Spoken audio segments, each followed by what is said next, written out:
வாரந்தோறும் நான் நினைக்கிறேன், அருமையான நம்மளுக்கு வளரக்கூடிய, நம்ம பலப்படக்கூடிய தேவனுடைய செய்திகளை நாங்கள் கேட்டு வருகிறோம் என்று சொல்லி.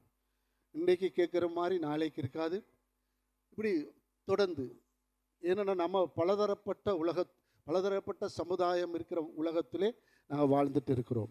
அப்படி வாழ்ந்துட்டு இருக்கும்போது பலதரப்பட்ட காரியங்களை நாங்கள் சந்திக்க வேண்டியதாக இருக்குது. இப்போ சந்திக்கும்போது அதுக்கேற்ற தேவனுடைய வார்த்தை நமக்கு தேவையாக இருக்கிறது. ஆமீன். ஒரு சரீரத்துக்கு சோறு மட்டும் சாப்பிட்டுட்டு இருக்க முடியாது. சோறு மட்டும் சாப்பிட்டுட்டு இருந்தால் பத்தாது. அதுக்கு பலதரப்பட்ட விட்டமின்ஸ்கள் உள்ள ஆகாரங்கள் நமக்கு தேவையாக இருக்கிறது. அப்போ தான் நம்முடைய சரீரம் சரியாக வளரும். பாருங்கள், சில பேருக்கு உப்பு இல்லாட்டி அதுக்கு தைராக்சின் கொடுக்கணும். ஆமீன். சில பேருக்கு சீனி சுகர் கூடினா அதுக்கு டேப்லெட் போடணும். இப்படி பல விஷயமாக பலதரப்பட்ட விதத்தில் தான் மனுஷன் வாழ்ந்துட்டு இருக்கிறாங்க. ஆனால் அதே போல் இந்த சமுதாயத்திலும் நம்ம ஒரு விதத்தை அறிந்து கொண்டு நம்ம இந்த சமுதாயத்தில் வெற்றியுள்ள ஒரு கிறிஸ்தவ வாழ்க்கை வாழ முடியாது. நம்ம ஏராளமாக சமத்துவத்தை நாங்கள் அறிந்திருக்க வேணும். நம்ம சமத்துவம் எல்லாத்தையும் ஒரே கோணலில் பார்க்கக்கூடாது. பலதரப்பட்ட சமத்துவம் இருக்குது, பலதரப்பட்ட விஷயம் இருக்குது, பலதரப்பட்ட மனுஷர் இருக்குது, சமுதாயங்கள் இருக்குது. அவங்களோட எப்படி நம்ம கலந்து ஆலோசிக்கிறது, அவங்களோட எப்படி பேசுகிறது, அவங்கள எப்படி நாங்கள் அவங்களோட உறவாடுறது, இப்படி பலதரப்பட்ட அதுக்கு சமத்துவம் நமக்கு தெரிந்திருக்க வேணும். வேதம் நமக்கு காட்டு கொடுக்குற சமத்துவம். இப்போ போன வெள்ளிக்கிழமை யாருக்கு ஞாபகம் இருக்கின்றது, நாங்கள் என்ன தலைப்பில் ஒரு செய்தியை பார்த்தோம். வெள்ளிக்கிழமை நான் என்னென்ன ஆமாம் கசப்பை குறித்து பார்த்தோம்னா ரவே பாஸ்டர் போன அதுக்கு முந்தின கிழமை நான் என்ன அப்போ கசப்பு ஒரு கதையை ஒன்று சொன்ன ஞாபகம் இருக்கா? யாராவது எளிமை சொல்ல முடியுமா? அதை கேட்டால் அப்படியே மனசில் பதிஞ்சு யாராவது அம்மாமார் ஞாபகம் இல்லையா? அதை ஆரம்பித்து கொடுக்குறேன். ஒரு முனிவர்கிட்ட ஒருவர் போயிட்டு தன்னுடைய நான் கசப்பில் இருந்து விடுதலையாக விரும்புகிறேன் அப்படின்னு கேட்கும்போது அவர் ஒரு ஆலோசனை சொல்கிறார். யாருக்கு ஞாபகம் இருக்கு? சந்தினி கருத்து சொல்லுங்க. எளிமை சொல்லுங்க, கேட்காது.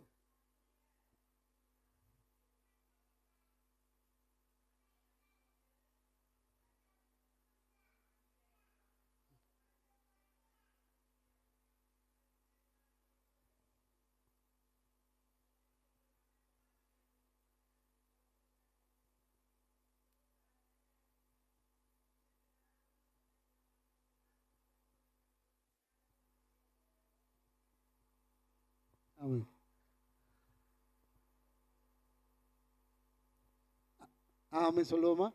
அருமையான ஒரு நம்மளை உணர்த்தக்கூடிய ஒரு காரியம்.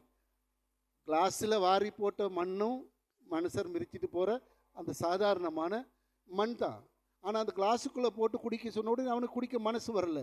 இந்த கிளாஸ் நிறைய மண் இருக்குது, அதுவும் அசிங்கமான கலராக இருக்குது, எப்படி குடிக்க? அவன் சொன்னாலும் காடியை கொடுத்தாலும் கொடுப்பேனே ஒழிய நான் இதை குடிக்க மாட்டேன். அப்போ அவனை கூட்டிகிட்டு போனால் குளம் ஒன்றுக்கிட்ட கூட்டிகிட்டு போக சொன்னாலும் குளத்துக்குள்ளேயும் அதே போல் மண்ணை வாரி அள்ளி போட்டு சொன்னால் இப்போ குளத்தில் போய் குடியேன்னு சொல்லி அவன் குடித்தானா, சந்தோஷமாக குடிக்கிறானா. அப்போ அவன்கிட்ட கேட்டானா, ஏன் இதுலேயும் அதே போல் தானே நான் மண்ணை வாரி அள்ளி போட்டேன், இதில் மட்டும் ஏன் நீ குடிக்கிற அப்படின்னு சொல்லி. அப்புறம் சொல்லி இவ்வளோ பெரிய குளத்தில் என்னத்தை இந்த முனிவரே மண் தெரிய போகுது, அழகாக இருக்குது தண்ணி குடிக்கலான்னு சொல்லி. அப்புறம் அவன் அது போல் முனிவர் சொன்னான், அதே போல் தான் உண்ட கசப்பு மாறணும்னா உண்ட மனசை குளம் மாதிரி வச்சுக்கோ. மனசை எப்படி வச்சுக்கோ? குளம் மாதிரி வச்சுக்கோ. அப்போ அந்த தண்ணியில் இருக்கிற அசிங்கம் அதில் வராது, காணப்படாது, அது சுத்தமாக தான் இருக்கும். நீ உன்னோட மனசை ஒரு சின்ன ஒரு கிளாஸ் மாதிரி வச்சுட்டு இருக்கிற, அதனால தான் அதை என்ன செய்யப்படலை, குடிக்க முடியலை. சரி, கர்த்தர் ஆசீர்வாதம். மறுபடியும் ஞாபகப்படுத்தினா அது ஞாபகத்தில் வைத்துக்கொள்ள வேணும். ஹல்லேலூயா.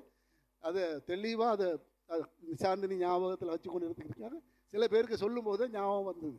ஆமேன். கர்த்தர் உங்களை ஆசீர்வதிப்பாராக. முதலாவது நாங்கள் அறிந்திருக்க வேண்டும், நாங்கள் நிற்கிறது ஒரு நல்ல ஒரு விசேஷமான ஒரு ஸ்தானத்தில். சொல்லுங்கள், ஆமேன் சொல்லுவோமா? நம்ம தேடுகிற தேவன் உண்மை உள்ளவர், சந்தேகமே வேணாம். அவர் நிச்சயமாக நம்மளை நடத்தி கொண்டிருக்கிறார். என்ன பிரச்சனை? நம்மளை சரிப்படுத்த வேண்டிய செதுக்கணும். ஆமேன் சொல்லுவோமா?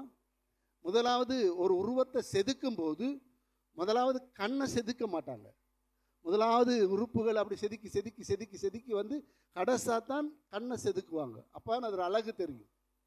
ஆமேனா? அப்போ அதே போல் நம்மளை செதுக்கிறார் ஆண்டவர். நம்ம செதுக்கிறதுக்கு விட்டு கொடுக்காவிட்டா நம்ம அந்த அழகான சாயலாக மாற முடியாது. இவங்க இன்னும் கொஞ்சம் பார்க்கணும். என்ன பார்க்கணும்? என்னையும் பார்க்கணும், அங்கே பார்க்கக்கூடாது. ரைட். அப்போ அழகான ஒரு சாயலாக நம்ம மாற வேணுமானா நம்ம செதுக்கிறதுக்கு விட்டு கொடுக்க வேணும். இது வந்து நேற்று வெள்ளிக்கிழமை ஏராளமாக பேசணும். ஒரு சாட்சியை நான் சொல்லிட்டு வர்றேன். நான் போன புதன்கிழமை வீட்டு கூட்டத்தில் ஒரு சகோதரி அவங்க ஒரு சாட்சியை சொன்னாங்க. அது அவசியமானது. அவங்க சொன்னாங்க, பாஸ்டர் நான் 13 வருஷத்துக்கு முன்பதாக 2013 நான் சபைக்கு வந்தேன். வந்து ஒரு வேண்டுதலை வச்சேன். அந்த வேண்டுதல் எனக்கு நிறைவேறலை. அதோட போன போக்கு தான் இப்போ பண்ணி 13 வருஷத்துக்கு பிறகுதான் நான் இப்போ புரிந்து கொண்டேன். ஆமீன். நான் புரிந்து கொண்டேன். அவர் என்ன நினைச்சாராம், பாஸ்டர் தான் சுகமாக்குறார் என்று சொல்லி. இல்லைங்கச்சா, பாஸ்டர் தான் சுகமாக்குவார்னு நினைச்சதுனால சுகமாகல அவர் போயிட்டார். இப்போ அவருக்கு சத்தியம் விளங்கின உடனே அவர் சொல்றாரு, நான் 13 வருஷத்தை வீணாக்கிட்டேன் அப்படின்றார். கைகளை தட்டுவோம். ஆமென். இப்போ சத்தியத்தை விளங்கெடுத்த பிற்பாடு சொல்றாங்க, 13 வருஷத்தை நான் வீணாக்கிட்டேன். 13 வருஷம் போயிடுச்சு, அது விளங்கெடுக்குது. ஆமென். அருமையான தேவனுடைய பிள்ளைகளே, நான் ஒரே ஒரு நாள் தான் ஒரே ஒரு சபைக்கு தான் போனேன். ரட்சிக்கப்பட்டேன், ஊழியத்துக்குள்ளே வந்து 10 சபைக்கு போனதும் இல்லை, 10 மாதம் போனதும் இல்லை, ஒரு மாதம் போனதும் இல்லை. ஒரே நாள் சபைக்கு போனேன், ரட்சிக்கப்பட்டு சத்தியத்தை அறிஞ்சேன், கத்தருக்கண்டி வாழ்ந்தேன். அதனால தான் இன்றைக்கு இந்த இடத்துல நான் நிற்கிறேன். அருமையான தேவனுடைய பிள்ளைகளே, உங்களோட வாழ்க்கை மாறணும். நீங்கள் கத்தரோடு பயணிக்கணும். வெற்றி உள்ள ஒரு கிறிஸ்தவ வாழ்க்கை வாழணும்னா நாங்கள் செதுக்கப்பட ரெடியாக இருக்க வேண்டும். ஆமென் சொல்லுவோமா? கத்தர் உங்களை ஆசீர்வதிப்பாராக. இந்த நாளிலும் ஞாயிற்றுக்கிழமையுடைய தொடர்பு செய்தியை நான் உங்களோடு பகிர்ந்து கொள்ள விரும்புகிறேன். ஆமென் சொல்லுவோம். எத்தனை பேருக்கு ஞாபகம் இருக்கு ஞாயிற்றுக்கிழமையுடைய தொடர் செய்தி? ஞாயிற்றுக்கிழமை என்ன தலைப்பில் பிரசங்கம் பண்ணினோம்? ராஜ்யம். ராஜ்யத்தை குறித்து நாங்கள் பார்த்தோம். அப்போ ராஜ்யத்தை குறித்து நாங்கள் பார்க்கும்போது அதனுடைய தொடர்பை நாங்கள் பார்க்க போகிறோம். ஆமென். ராஜ்யம் எங்கே இருக்குது? இப்போக்கு நம்மத்தில் இருக்குது. ஆனால் ராஜ்யம் வர்றதுக்கும் இருக்குது. சொல்லுங்க, ஆமென் சொல்லுங்க. தேவனுடைய ராஜ்யம் ஸ்தாபிக்கப்படும், அதில் எந்த சந்தேகமே இல்லை. ஆனால் அதனுடைய சாயலும் செயலும் இப்பொழுது இருக்கு. ஆமேனா? அதில் கோடிக்கணக்கான மக்கள் இப்போ சேர்ந்து இருக்கிறாங்க. உலகம் முழுதும் இருக்கிற மக்கள் தேவனுடைய ராஜ்யத்துக்கு சேர்ந்து இருக்கிறாங்க. இருளை விட்டு ஒளியின் இடத்துக்கு திரும்பி இருக்கிறாங்க. இதை நாங்கள் புரிந்து கொள்ள வேணும். நாங்கள் கிறிஸ்து ஏதோ ஒரு ஜெபத்துக்கு வந்தோம்ன்றதல்ல, நாங்கள் விசுவாசித்து உள்ள வந்துட்டோம். ஆமாம், சுவிசேஷத்தை ஏற்றுக்கொண்டு விசுவாசித்து ராஜ்யத்துக்குள்ள வந்துட்டோம். ஆனாலும் ராஜ்யத்தினுடைய ஆசீர்வாதங்கள் நமக்கு தூரமாக இருக்கு. அதுதான் பிரச்சனை. ராஜ்யத்துக்குள்ள வந்துட்டோம், இயேசு தெய்வம் ஏற்றுக்கொண்டுட்டோம், இயேசு வழிபடுறோம், ஆராதிக்கிறோம். ஆனால் ராஜ்யத்தினுடைய தன்மைகள் தூரமாக இருக்கு. நான் ஒரு உதாரணத்தை காண்பித்தேன். அந்தி கிறிஸ்து வருகிறான் என்று நீங்கள் கேள்விப்பட்டிருக்கிறீர்கள். அநேக அந்தி கிறிஸ்துக்கள் இருக்கிறார்கள். அவன் வேலையை அவன் செஞ்சு கொண்டிருக்கிறான். ஆமென். மந்திரவாதங்கள், சூனியங்கள், சண்டைகள், குழப்பங்கள், பொறாமைகள், எரிச்சல்கள், பிரிவினைகள், அவன் வேலையை செஞ்சுட்டு இருக்கிறான். அது அடுத்த பக்கம் ராஜ்யத்தினுடைய ஆசீர்வாதம். அன்பு, சந்தோஷம், சமாதானம், நீடிய பொறுமை, கசப்பில்லாத வாழ்க்கை, விட்டு கொடுத்தல், உதவி செய்தல், சுவிசேஷம் அறிவித்தல், இதெல்லாம் என்ன இருக்கு? குறைஞ்சு. அவன் வேலையை செஞ்சு கொண்டிருக்கிறான். அவன் ராஜ்யத்தை கட்டும்படியாக நமக்குள்ள தேவன் நம்முடைய தேவனுடைய ராஜ்யத்தை கொண்டு இருக்கிறார். ஆனால் நாம் இன்னும் என்ன செய்யலை? அதுக்கு அதனுடைய பலனை நாங்கள் இன்னும் காணல. ஆனால் வந்துட்டோம் உள்ள. என்னன்னா, நமக்கு சத்தியத்தினுடைய சரியான வெளிச்சம் வந்தாலும், அந்த மத்தேயு விதைக்கிற உவமையை போல வந்தாலும் அதை ஏற்றுக்கொள்ளக்கூடிய மனசு இருக்கலாம். ஆனால் அது நிலைக்கிறது இல்லை. அதில் அதை 100க்கு 100 நம்பிக்கை வைக்கிறது இல்லை. கடைசி ஆண்டவர் சொல்ல 100க்கு 60 வைங்க. கடைசியாக 7 போனால் கடைசி 130 மடங்காவது நீங்கள் அந்த அதில் நம்பிக்கை விசுவாசத்தை வைங்க, நீங்கள் ஆசீர்வதிக்கப்படுவீர்கள் என்று சொல்கிறார். ஆமேனா? அப்போ நம்ம கேட்குற ஏராளமாக செய்தி யோசித்து பாருங்கள். என்னோட 25 வருஷ ஊழியம் எத்தனை செய்தி, எத்தனை பிரசங்கம் பண்ணியிருப்பேன். இப்போ 7ஆம் பட்சத்தில் தான் இப்போ இது வேறு மக்களுக்குமாவது போய் சேரணும் என்று சொல்லி வீடியோ பண்ணுறேன். ஆமேனா? அப்போ கேட்குறாங்க. இந்த பயணம் போட்ட செய்தி 150 பேருக்கிட்ட இப்போ பார்த்துட்டு இருக்கிறாங்க. எனக்கு சந்தோஷம். வெளியில் இருக்கிற மக்களும் எல்லாம் 150 பேருக்கு மேல் அந்த செய்தியை கேட்டு இருக்கிறாங்களே, கர்த்தருக்கு மகிமை உண்டாகட்டும். ஆமேனா? அதே போல் எனக்கு அருமையான தேவன் பிள்ளை, இப்போ அதே போல் புஸ்தகங்கள் வெளியிடுறேன். உங்களுக்கு தெரியும், அந்த புஸ்தகம் ஒன்று வெளியிடத்துக்கு எனக்கு எவ்வளோ செலவழிக்கும். எனக்கு அது வீட்டுக்கு செலவழிக்கலாம், ஆனால் எனக்கு அது திருப்தியில் எனக்கு கிடைக்கிற ஒரு சேலரியில் அதே நான் என்ன செய்கிறேன், 30,000 35,000 38,000 40,000 ஒரு புஸ்தகம் வெளியிடத்துக்கு எனக்கு போகுது. அது காசு எனக்கு பிரச்சனை இல்லை. எனக்கு தேவன் எனக்குள்ளே வச்சிருக்கிற அந்த பாரத்தையும் சத்தியத்தையும் உலகத்துக்கு கொண்டு போக வேணும். ஒரு நேரம் நான் இல்லாமல் போனாலும் அந்த புஸ்தகத்தை பார்த்தாவது இவங்க என்ன செய்யணும். இப்போ படிக்க மாட்டாங்க, சில நேரம் படிக்க மாட்டாங்க. ஆனால் அப்போ இல்லா போனது பிறகு பாஸ்டரோட பிரசங்கத்தை கேட்க ஆசையாக இருக்குன்னு சொல்லி புஸ்தகத்தை புரட்டுவாங்க. ஆமீன் சொல்லுவோமா? அல்லேலூயா. அது கட்டாயமாக நடக்கும். ஆமீன். அதுக்காக தான் இப்போ ரெடி பண்ணிட்டு இருக்கிறேன். ஆமாம், அதை நீங்கள் கேளுங்கன்னு சொல்லி நிச்சயமாக கேட்பீங்க. அந்த அந்திகிறிஸ்து காலத்தில் தேடுவாங்களாம் பைபிளை, ஜெபம் பண்ண வாஞ்சிப்பாங்களாம். இப்போ எவ்வளோ சொன்னாலும் கேட்காதவங்க அப்போ தேடுவாங்களாம். ஆனால் முடியாமல் போயிடும், காலம் தாமதமாகிடும். கர்த்தர் நல்லவராக இருக்கிறார். இந்த தொடர்ச்சியில், ராஜ்யத்தை குறித்து தொடர்ச்சியில் நீங்கள் குறித்து கொள்ளுங்கள். முதலாவது நாங்கள் வாசிக்க போகிறோம் மத்தேயு சுவிசேஷம் 21வது அதிகாரத்தை நாங்கள் திருப்பிக் கொள்வோம். மத்தேயு சுவிசேஷம் 21வது அதிகாரத்தில் 43வது வசனத்தை நாங்கள் வாசிக்க கேட்போம். தாவீது அவரை ஆண்டவர் என்று சொல்லியிருக்க அவனுக்கு அவர் குமாரனாய் இருப்பது எப்படி என்றார். 43 மத்தேயு 21:43. எனக்கு அதில் கொஞ்சம் நீங்கள் செவி சாய்க்கணும். ஆகையால் தேவனுடைய ராஜ்யம் உங்களிடத்திலிருந்து நீக்கப்பட்டு அதற்கேற்ற கனிகளை தருகிற ஜனங்களுக்கு கொடுக்கப்படும். ஆமென். இன்னும் கொஞ்சம் உதவி செய்யணும்னா உங்களோட குரலை உயர்த்தி நல்லா கம்பீரமாக வாசித்து கொடுக்கணும். ரைட், மறுபடி வாசிக்கலாமா? 43வது வசனம். ஆகையால் தேவனுடைய ராஜ்யம், நல்ல கவனிங்க, தேவனுடைய ராஜ்யம் உங்களிடத்திலிருந்து நீக்கப்பட்டு அதற்கு ஏற்ற கனிகளை தருகிற ஜனங்களுக்கு கொடுக்கப்படும். கவனிச்சிங்களா? அல்லேலூயா.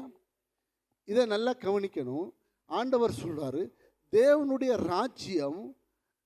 ராஜ்யத்தை நாங்கள் வரவேற்காவிட்டால், தேவனுடைய ராஜ்யத்தை நாங்கள் விசுவாசிக்காவிட்டால், தேவனுடைய ராஜ்யத்தை நாங்கள் புறக்கணிப்போமானா, ஆண்டவராய் இயேசு கிறிஸ்து அந்த நாட்களிலே ராஜ்யத்தின் சுவிசேஷத்தை பிரசங்கித்துட்டு இருந்தார். பிரசங்கித்து இருக்கும்போது ஆண்டவர் அதை அவருடைய சுவிசேஷத்தை ஏற்றுக்கொள்ளாமல் போனார். அவர் வந்ததே ராஜ்யத்தின் சுவிசேஷத்தை பிரசங்கம் பண்ணுறதுக்காக. அப்போ ஆண்டவர் சொல்கிறார், இந்த ராஜ்யத்தின் சுவிசேஷத்தை ஏற்றுக்கொள்ளாமல் போனால் உங்களிடத்திலிருந்து பிரிக்கப்பட்டு அதுக்கேற்ற கனிகளை கொடுக்கிறவரிடத்தில், அப்படித்தானே சொல்லப்பட்டிருக்கிறது, கொடுக்கப்படும் அப்படின்னு. ஆமென் சொல்லுவோமா? அல்லேலூயா. நல்லா கவனிங்க. இந்த காரியத்தை ஆண்டவர் சொன்னது யாருக்கு தெரியுமா? ராஜ்யத்துக்கு சொந்தக்காரர், ராஜ்யத்துக்கு விசேஷமாய் தெரிந்து கொள்ளப்பட்ட சொந்தக்காரராக இருந்தவங்க தான் அழைக்கப்பட்டவர்கள். சொந்தக்காரராக இருந்தாங்க. அந்த அழைக்கப்பட்டவர்கள் ஆபிரகாமுடைய சந்ததி, தேவனுடைய வாக்குத்தத்தம் பெற்ற சந்ததி. அவங்களுக்கு தான் விசேஷமாக சுவிசேஷத்தை பிரசங்கிக்க பண்ண வந்தார். ஏன்னா தீர்க்கதரிசிகளால் வெளிப்படுத்தப்பட்ட அறிவிக்கப்பட்ட கிறிஸ்துவை அவர்கள் ஏற்றுக்கொள்ள வேணும். ஏனென்றாவது ஆபிரகாம், ஈசாக், யாக்கோப்புக்கு வாக்களிக்கப்பட்ட தேவன் அவரை அவர்கள் ஏற்றுக்கொள்ள வேண்டும் என்றதுக்காக அவர்களுக்கு அந்த ராஜ்யத்தின் சுவிசேஷத்தை பிரசங்கித்தார்கள். ஆனால் அவர்கள் அதை ஏற்க மனதில்லாமல் இருந்தார்கள். அதுக்கு பல காரணங்கள் இருக்கலாம். அவர்கள் எதிர்பார்த்த விதம் வரல. அவர்கள் எதிர்பார்த்தது பூமிக்குரிய ஒரு ராஜ்யத்தை, பூமிக்குரிய ஒரு அரசாட்சியை அவங்க எதிர்பார்த்தாங்க. அவர் எதிர்பார்த்தது காரணம் என்ன? அவங்க தீர்க்க தரிசனங்களை கேட்டு இருந்தும் அவங்க அதை உணராது இருந்தாங்க. ஏற்கனவே ஆண்டவர் சொன்னார். எங்கே சொன்னார்? ஆதி ஆமத்திலே ஆண்டவர் வெளிப்படுத்தினார். அவர் தேவனை இங்கே பூமிக்கு அனுப்பவும் நம்மளை விடுதலையாக்க போகிறதையும் ஆதியாகமம் 3:15 நாம் தியானித்து இருக்கிறோம். அப்படி இருந்தும் அவர்கள் அதே போல் சங்கீதங்களில் பல புஸ்தகங்களில் எசாயா, எரோமியா பல தீர்க்கதரிசி கூடாக கிறிஸ்துவின் வருகையை அறிவித்திருந்தும் அவர்கள் அதை கவனிக்கலை. சத்தியத்தை கவனிக்காம வெறுமணியான ராஜ்யம், மோசேஸ் யுத்தம் பண்ணி, தாவீது யுத்தம் பண்ணி, சவுல் யுத்தம் பண்ணி எங்களை கொண்டு ஆண்டு கொண்டு பிரஜாதியாரை புறக்கணித்துட்டு ஒரு ராஜ்யம் எங்களுக்கு இருந்தது. நாங்கள் தான் பெரியவங்கள் போல இருந்தோம். எங்களுக்கு ஆலயம் இருந்தது, எங்களுக்கு பலிகள் இருந்தது, எங்களுக்கு பலிகள் அதோடைய ஆசாரியர்கள் இருந்தாங்க. இப்படி எங்களுக்கு ஒரு அப்படியே தான் எதிர்பார்த்தாங்க. எல்லாம் பரிபூர்ணமாக இருந்தது. எங்களுக்கு நல்ல சந்தோஷமாக இருந்தோம். நாங்கள் பெரியவங்க மாதிரி காட்டி கொண்டு இருந்தோம். நாங்கள் பெரிய விசேஷித்தவர்கள் மாதிரி காட்டி கொண்டு இருந்தோம். மற்றவர்களை அடக்கி ஆளுகிறவராக காட்டி கொண்டு இருந்தோம். இப்போ நாங்கள் இங்கே ரோமருடைய ஆட்சி கீழே அடிமைப்பட்டு இருக்கிறோம். நாங்கள் எதிர்பார்த்தோம் கிறிஸ்து எங்களுக்கு அப்படித்தான் செய்வார் என்று பார்த்துட்டு இவங்க என்ன செஞ்சாங்க? அவரை ஏற்றுக்கொள்ள மனதில்லாமல் போனாங்க. அப்போ ஆண்டவர் என்ன சொல்கிறாரு? அந்த உங்களுக்கண்டி வச்சிருந்த ராஜ்யம் வேற ஒருவர்களுக்கு பறிபோகப்படுது. ஆமென் சொல்லுவோமா? ஆமென். அது என்ன ஆண்டவர் சொல்ல வர்றேன்னா, அந்த ராஜ்யத்தை பரஜாதியாட்ட கையில் கொடுக்க போகிறேன். ஹல்லேலூயா சொல்லுங்க. இப்போ நாங்கள் அனுபவிக்கிறோமா? கைகளை தட்டி சொல்லுவோமா? ஹல்லேலூயா. அந்த ராஜ்யம் இப்போ எங்கே கை மாறி வந்தது? நமக்கு கை மாறி வந்தது. இப்போ நமக்குள்ள அந்த ராஜ்யம் இருக்கு. ஆமென் சொல்லுங்க. இந்த ராஜ்யத்தை நாங்கள் பயன்படுத்த வேண்டும். ராஜ்யத்துக்குரிய வாழ்க்கை அவசியமானது. நல்ல கவனிங்க. அவங்களோட கையில இருந்து ஏன் பறிபோகப்பட்டது? அதே போல நமக்கு திருப்பி கொடுத்துட்டும் அவர் எதிர்பார்க்குற காரியங்கள் உண்டு. ராஜ்யத்துக்குரிய வாழ்க்கை, நம்ம ராஜ்யத்துக்குரிய வாழ்க்கையை நம்ம உள்வாங்கி கொண்டு இருக்கிறோம். ஆமென். விசுவாசம் உள்ளவனாக ஞானஸ்நானம் பெற்று ரட்சிக்கப்பட்டு இருக்கிறோம். ரட்சிக்கப்பட்டு எங்கே இருக்கிறோம்? ராஜ்யத்துக்குள்ளே வந்துட்டோம். நாம் இப்போ நம்மளோட மைண்டை கிளியர், மனசை நம்ம புதுப்பித்து கொள்ள வேணும். நம்ம இன்னமும் பிரச்சனையோடு உலகத்தோடு போராடி கொண்டு இருக்கிற தன்மையில் இல்லை. நாம் அந்த இல்லைன்றது கிளிக் ஆகும்போது தான் விடுதலை உண்டாகிறது. நான் இப்போ அதுக்கு உடன்பட்டவன் அல்ல. நான் அடிமைத்தனத்துக்கு உடன்பட்டவன் அல்ல. எந்த நாளும் பிரச்சனைக்கு உடன்பட்டவன் அல்ல. நான் பிசாசிக்கு அடிமைப்பட்டவன் அல்ல. நான் என்னை பாவத்திலிருந்து இயேசு விடுதலையாக்கி இருக்கிறார். என் இரத்தத்தை என்னை கழுவி சுத்திகரித்து இருக்கிறார் என்று ஒரு விசுவாசம் வரும்போது நமக்கு ராஜ்யத்தினுடைய மகிமை நமக்குள்ள விளங்காரு. சொல்லுங்க. ஆமாம் சொல்லுங்க. இன்றைக்கு நல்லா கவனிச்சு பாருங்க. இன்றைக்கு அரசாங்கம், ராஜ்யம்னு அரசாங்கம், சில பேர் இந்த அரசாங்கத்தை ஆளுகிறவர்கள். இப்போ நாமளும் ஒரு ஆளுகிறவர்கள். ஆமேனா? நாமளும் ராஜ்யத்தை ஆளுகிறவர்கள். இந்த பூமிக்குரிய அரசாங்கத்தை ஆளுகிறவர்கள் பாருங்க, சரியா வேலை செய்ய மாட்டாங்க. என்ன செய்ய மாட்டாங்க? சம்பளத்தை மட்டும் எடுப்பாங்க, சம்பளத்தை மட்டும் வாங்குவாங்க. அதுக்கேற்ற வேலையை சரியா செய்ய மாட்டாங்க, வேலை செய்ய மாட்டாங்க. அப்போ அந்த ராஜ்யத்தினுடைய நிலைமை என்ன? காலப்போக்கில் அந்த ராஜ்யத்தை 5 வருஷத்தில் மாற்றி விட்டுருவாங்க. ஆமேனா? 5 வருஷத்தில் அந்த ராஜ்யம் இல்லாமல் போயிட்டு வேறொரு அரசாங்கம் வரும். ஏன்னா அவங்க வேலை செய்யலை, சம்பளம் எடுத்து அவங்களோட கடமையை மறந்துட்டாங்க. அவங்களுக்கு ஒரு கடமை இருக்குது. கிராமங்களை பார்க்கணும், மக்களை பார்க்கணும், நாட்டினுடைய வளர்ச்சியை பார்க்கணும், நாட்டை செழிப்பாக்கணும், நாட்டு வருமானங்களை முன்வைக்கணும், நாட்டில் உள்ள பிரச்சனைகளை கண்காணிக்கணும். இப்படி பல விஷயங்கள் அவங்களுக்கு பொறுப்பு உண்டு. ஆனால் அவங்க சம்பளத்தை மட்டும் எடுத்துட்டாங்க, இஷ்டப்படி வாழ்ந்தாங்க. அப்போ அந்த நாடு ராஜ்யம் என்ன பாயிரும்? வேற ஒருவோட கைக்கு போய்விடும். இதே போல தான் இப்போ நம்மட கையில் கொடுத்துருக்கிறார். சொல்லுங்க. ஆமாம் சொல்லுவோம். நம்மட கையில் கொடுத்துட்டு நம்மள்ட்ட எதிர்பார்க்கறது ஒரு ஜபமோ, சும்மா ஒரு ஜபம், ஒரு ஆராதனை, ஒரு வந்துட்டு போகிற மாதிரி பழக்கம், இது எங்கேயுமே சொல்லப்படலை. அது நல்ல கவனிங்க. ஒரு ஜபம்ன்றது, ஆராதனைன்றது, வேத வாசிப்புன்றது, சபை கூடுதல்ன்றது, இது என்ன சொல்கிறது? இது நல்ல கறிக்கு போடுற கருவேப்பிலை, கொச்சிக்காய், வெங்காயம், ருசி ருசி கொடுக்கறதுக்கு போடுற பொருட்கள் போல அது போட்டு தான் ஆகணும். ஆனால் அது இல்லை கறி. சொல்லுங்க, ஆமே சொல்லுங்க. அதே போல் நம்முடைய வாழ்க்கையில் நாம் அதெல்லாம் நம்ம செய்ய வேண்டியது. சொல்லுங்க, 3 நேரம் சாப்பிட்றோம், டீ குடிக்கிறோம், இதெல்லாம் நம்ம செய்ய வேண்டியது. தூங்குறோம், எழும்புறோம், இதெல்லாம் செய்ய வேண்டியது தானே. அதே போல் தான் இந்த காரியங்கள். அதனால் நாம் நினச்சிடக்கூடாது நான் இப்போ ராஜ்யத்துக்குள்ளேருந்து ஃபைட் பண்ணிட்டு இருக்கிறேன்னு சொல்லி. ஆமாம், ராஜ்யத்தினுடைய பணிகள் இருக்குது நமக்கு, ராஜ்யத்தினுடைய பணி. அதே போல் நான் எப்படி இருக்கணும் ராஜ்யத்தில்? சொல்லுங்க, நான் எப்படி இருக்கணும்? ஒரு அரசாங்கத்தை அதிகாரியை கண்ட நாம் எப்படி இருப்போம்? வாங்க சார், உட்காருங்க சார், ஒரு மரியாதை கொடுக்குறோம், கனப்படுத்துகிறோம், அது நமக்கு கிடைக்கணும். ஆனால் நம்ம பயப்பட மாட்டோம். ராஜ்யத்தில் இருக்கிற வேலை செய்கிறவர் பயப்பட மாட்டார். அவருக்கு சட்டம் தெரியும், அவருக்கு அதிகாரம் கொடுத்துருக்குறாங்க, ஆயுதம் கொடுத்துருக்குறாங்க. தப்பு பண்ணினா பிடிக்கிறதுக்கெல்லாம் அதிகாரம் கொடுத்துருக்காங்க. இப்போ நமக்கும் ஒரு அதிகாரம் கொடுத்துருக்கிறார். சொல்லுங்க, ஆமாம் சொல்லுங்க. இப்போ நாம் அதை பிரியணும். நமக்கு ஒரு அதிகாரம் இருக்குது. நமக்கு என்ன இருக்குது? பிசாசுகளை துரத்துங்கள், நோய்களை குணமாக்குங்கள், சுவிசேஷத்தை பிரசங்கம் பண்ணுங்கள், பயப்படாதீர்கள். உங்களுக்கு பயமுள்ள ஆவி இனி இல்லை. நீங்கள் பயப்படுறீங்களா? அந்த ஆவி இல்லை உங்கள்கிட்ட, நீங்கள் நம்பணும். சொல்லுங்க, ஆமாம் சொல்லுங்கள். அந்த ஆவி உங்களுக்கு இருளின் அதிகாரத்தில் அந்த ஆவி கட்டளையிடப்படலை. நமக்கு பயமுள்ள ஆவியை தான் நம்ம கட்டளையிட்டு இருக்கிறோம். பயமுள்ள ஆவி நமக்கு கட்டளையிடப்படவில்லை. பயம் இல்லாத அன்பும் பலனும் தெளிந்த புத்தியும் உள்ள ஆவியை சொல்லுங்க, நீங்கள் தான் சொல்லணும், கொடுத்திருக்கிறார் என்றதை நான் ராஜ்யத்தின் புத்திரர் என்று நான் முதல் விசுவசிக்க வேண்டும். நான் ராஜ்யத்துக்குள் இருக்கிறேன் என்றதை நான் நம்ப வேணும். ராஜ்யத்தை கேட்ட ஒரு வாழ்க்கை நான் வாழ வேணும். அல்லேலூயா.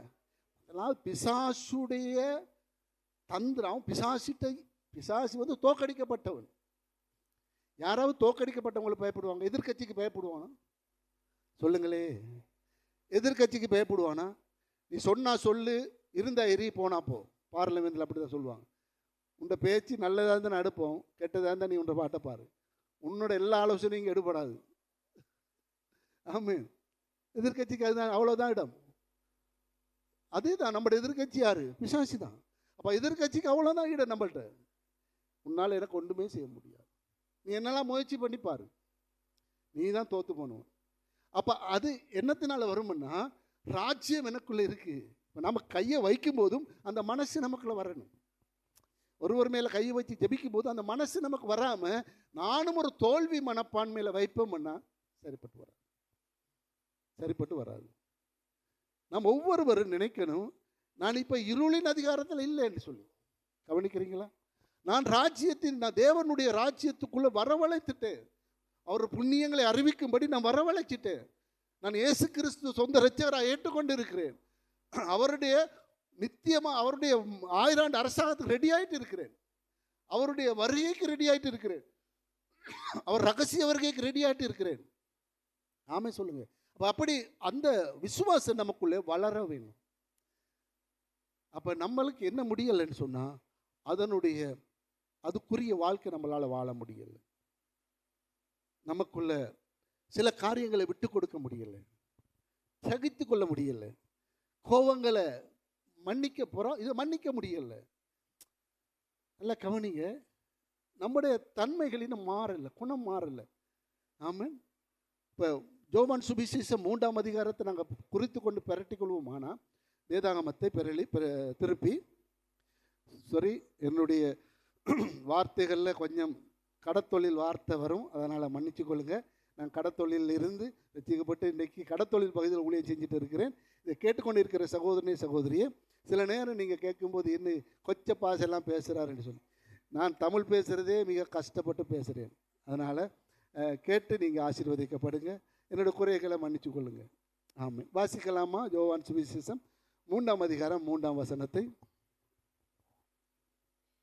இயேசு அவனுக்கு பிரதியுத்தரமாக, ஒருவன் மறுபடியும் பிறவாவிட்டால் தேவனுடைய ராஜ்யத்தை காண மாட்டான் என்று. தேவனுடைய ராஜ்யத்தை காணவே மாட்டான். சொல்லுங்க, ஆமே சொல்லுங்க. அல்லேலூயா. நல்லா கவனிங்க. தேவனுடைய ராஜ்யத்தை அவன் காணவே மாட்டானான். அனுபவிக்கிறது எப்படி? முதலாவது ஆண்டவர் சொல்றாரு, நீங்க அனுபவிக்கணும் தேவ ராஜ்யத்தை. உங்களுக்குள்ள வந்திருக்க தேவ ராஜ்யத்தை நீங்க நாளாந்தம் அனுபவிக்கணும். அதுதான் என்னுடைய ஆசை என்றாரு, அதுதான் என்னுடைய விருப்பம் என்றாரு, அதுதான் என்னுடைய சித்தம் என்றாரு. ஆனா ஆண்டவர் சொல்றாரு, நீங்க சரி, நீங்க மறுபடி பிறக்காவிட்டா தேவனுடைய ராஜ்யத்தை காணவே மாட்டீங்க.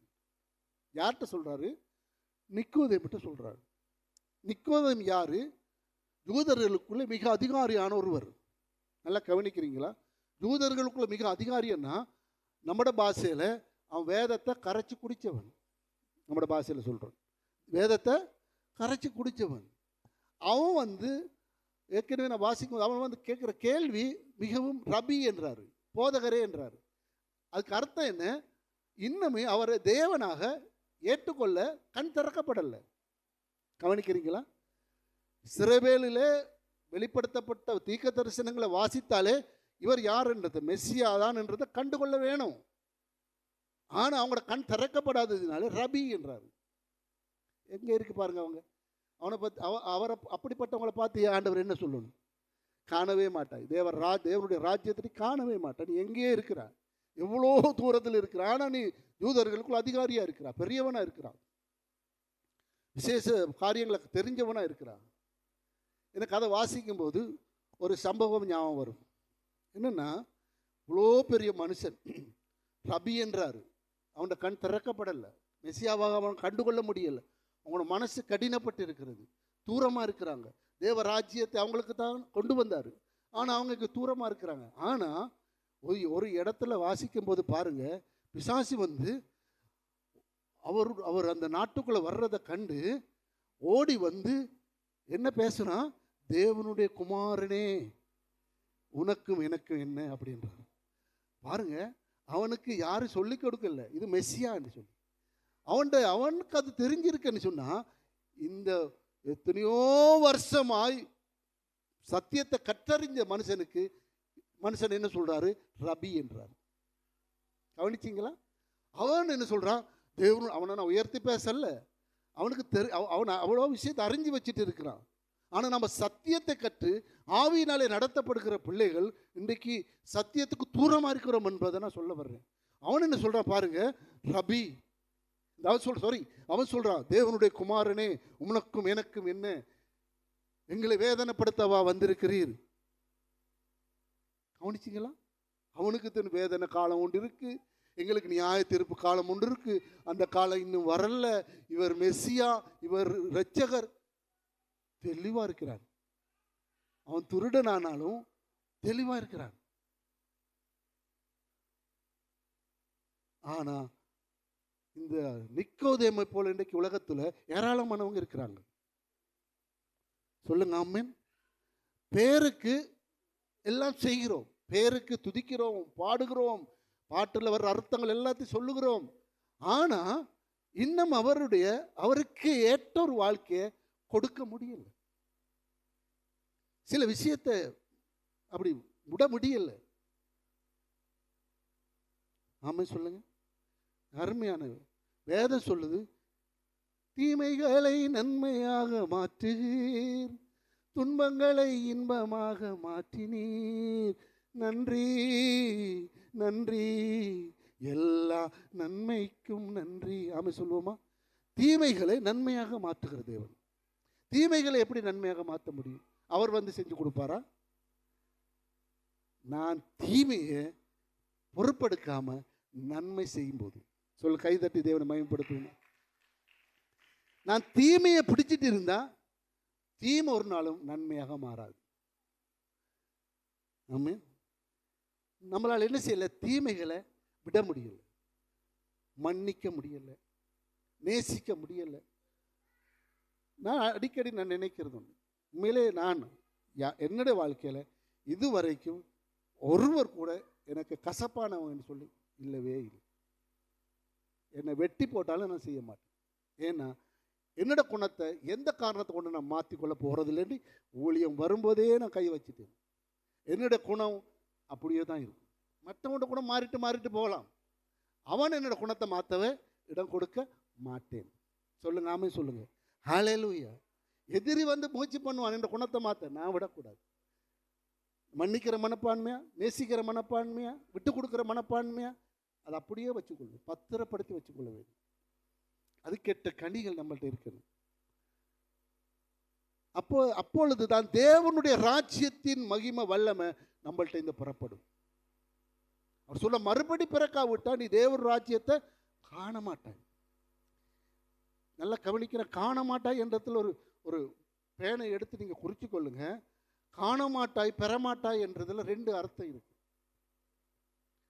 நாம் இப்ப தேவ ராஜ்யத்தை பெற்று இருக்கிறோம், நாம சொல்லுவோமா? ஆனா ஆண்டவர் சொல்ற, நிக்கதை மட்டும் நீ காண மாட்டாய். காண மாட்டாய் என்றது வேற, பெறமாட்டாய் என்றது வேற. இப்ப நம்ம பெற்று இருக்கிறோம், ஆண்டவர் பிள்ளை, அவரை ஏற்றுக்கொண்டு வந்தவங்க பெற்று இருக்கிறோம். காண மாட்டாய் என்று எதை சொல்றாரு? நீ 1000 அரசாட்சிக்குள்ள வரவே மாட்டாய் என்றார். ஆமே சொல்லுங்க.